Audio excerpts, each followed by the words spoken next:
আসসালামু আলাইকুম। সরকারের অন্যতম প্রভাবশালী উপদেষ্টা আসিফ মাহমুদ সজীব ভুঁইয়াকে নিয়ে কাহিনীর যেন শেষ নেই। একের পর এক গুরুতর অভিযোগ, নানান ধরনের গল্প আমাদের সামনে এসে উপস্থিত হচ্ছে এবং নির্দ্বিধায় এটুকু বলা যায় যে তার বিরুদ্ধে আরো অসংখ্য গুরুতর অভিযোগ আমাদের সামনে আসবে। এটুকু চোখ বন্ধ করে বলে দেওয়া যায়। মন্ত্রী পদমর্যাদার একজন ব্যক্তি হওয়া সত্ত্বেও সরাসরি চাঁদাবাজির সঙ্গে তার জড়িত থাকার অভিযোগ, তার মন্ত্রণালয়ের দুর্নীতি, ক্ষমতার অপব্যবহার, এলাকায় তার বাবার যে ক্ষমতার দাপটের অভিযোগ, অস্ত্রের লাইসেন্স, হাঁসের মাংস খেতে নীলা মার্কেটে যাওয়া, এমন সব গুরুতর অভিযোগের সঙ্গে আরেকটি অভিযোগ রয়েছে যে অন্তর্বর্তী সরকারের উপদেষ্টা পদে থেকেও যে কিংস পার্টি এনসিপিকে সার্বিক দিক থেকে সহযোগিতা করা, এগুলো তো পুরনো অভিযোগ। নতুন যে ভয়ানক তথ্য আমাদের সামনে এসেছে, সরকারের একটি প্রকল্প থেকে তার ক্ষমতার অপব্যবহারের মাধ্যমে একবারে 1200 কোটি টাকা বাড়িয়ে নেওয়া হলো তার একার সিদ্ধান্তে। উপদেষ্টা পরিষদের আর সবাই যেখানে বিরোধিতা করেছেন, তার একার সিদ্ধান্তে একটা প্রকল্পেই 1200 কোটি টাকা বাড়িয়ে নেওয়া হলো এবং এটি পাশ হয়েছে সম্ভবত রোববারই টেকনিক্যাল সভায়। কালের কণ্ঠ এটি নিয়ে একটি বিস্তারিত প্রতিবেদন করেছে। বিষয়টি হচ্ছে যে আওয়ামী লীগের সময় শেখ রাসেল মিনি স্টেডিয়াম নামে একটি প্রকল্প হাতে নেওয়া হয়। দেশের প্রতিটি উপজেলায় একটা করে মিনি স্টেডিয়াম করা হবে শেখ রাসেলের নামে এবং শুরুতে এর ব্যয় ধরা নয়, কাজ শেষে ব্যয় দাঁড়িয়েছিল প্রতিটি ক্ষেত্রে 51 লাখ টাকা। তা এখন বাড়তে বাড়তে এখন এই পর্যায়ে সেই 51 লাখ টাকার স্টেডিয়াম প্রতিটিতে খরচ দাঁড়াচ্ছে 14 কোটি টাকারও বেশি। তাই বলে এ নয় যে 51 লাখ টাকা থেকে একবারে 14 কোটি টাকাতে রূপান্তর করেছেন বা উন্নীত করেছেন আসিফ মাহমুদ, তা নয়। এর মাঝে আওয়ামী লীগও বাড়িয়েছে। এখন আসিফ মাহমুদ সজীব ভুঁইয়া কত বাড়ালো? 2016 সাল থেকে 2019 সালের মধ্যে প্রথম পর্যায়ের যে প্রকল্প, এই মিনি স্টেডিয়াম নির্মাণের জন্য খরচ হয়েছিল 131টি মিনি স্টেডিয়ামের জন্য খরচ হয়েছিল 66,78,60,000 টাকা। অর্থাৎ প্রতিটি পেছনে ব্যয় দাঁড়িয়েছিল 51 লাখ টাকা। এবং 19 সালে এই প্রকল্পের প্রথম পর্যায় শেষ হওয়ার পর যখন প্রকল্পের দ্বিতীয় পর্যায় শুরু হয়, তখন প্রতিটির ব্যয় আওয়ামী লীগ ধরেছিল 8,86,70,000 টাকা।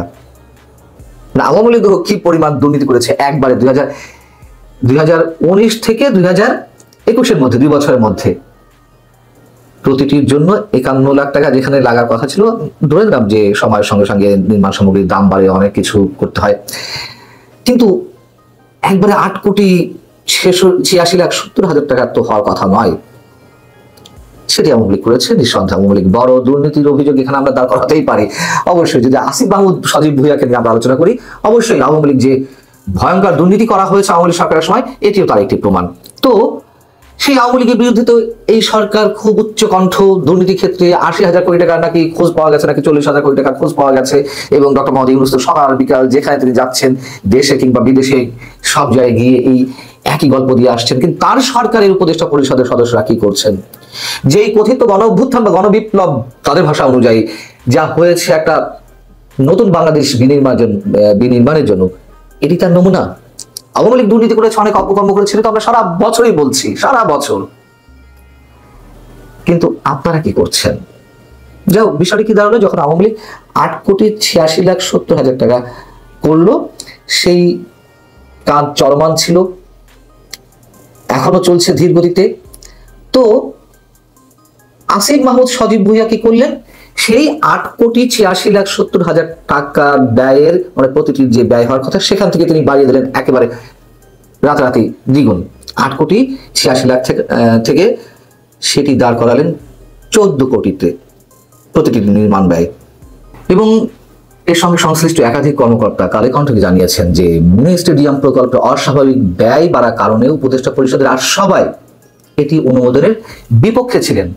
কিন্তু আসিফ মাহমুদ সজীব ভুঁইয়া অনড় ছিলেন যে এটি পাশ করিয়ে নেবেন, এবং তাই হয়েছে। তার প্রভাব এতটাই যে উপদেষ্টা পরিষদের আর সবাই এর বিপক্ষে থাকলেও তার একার সিদ্ধান্তে এটি পাশ করাতে বাধ্য হন অন্যান্য উপদেষ্টারা।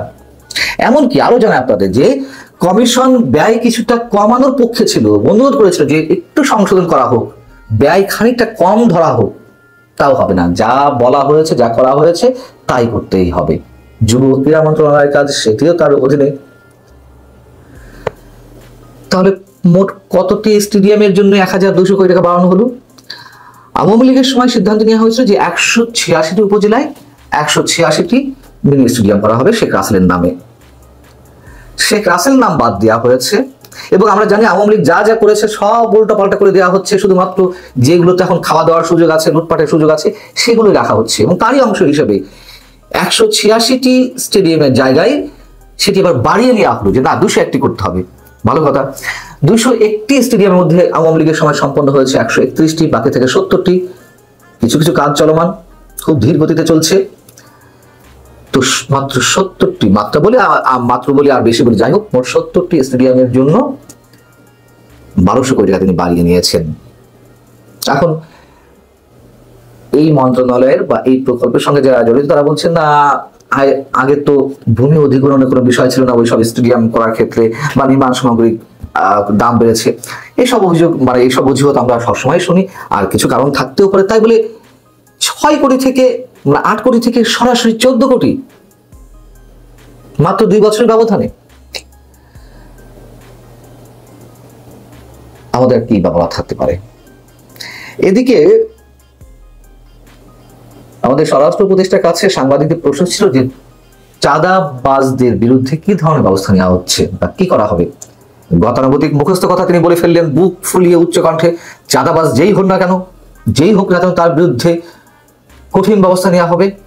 যখন সাংবাদিকরা জিজ্ঞেস করলেন যে সরকারি উপদেষ্টা আসিফ মাহমুদ সজীব ভুঁইয়ার বিরুদ্ধে যে চাঁদাবাজির অভিযোগ উঠেছে সেটি বিষয়ে কি করা হবে, সাথে সাথে চুপ, একেবারে মুখে উলুপ এঁটে দিলেন। তিনি কোনো মন্তব্যই করলেন না, মন্তব্য করতে রাজি হলেন না। অন্তত বলতেন হ্যাঁ অভিযোগ যখন উঠেছে তদন্ত হোক, দেখা যাবে, তাও বললেন না। আসিফ মাহমুদ বলে কথা, টু শব্দটি উচ্চারণ করা যাবে না। ভালো থাকো সবাই, আল্লাহ হাফেজ।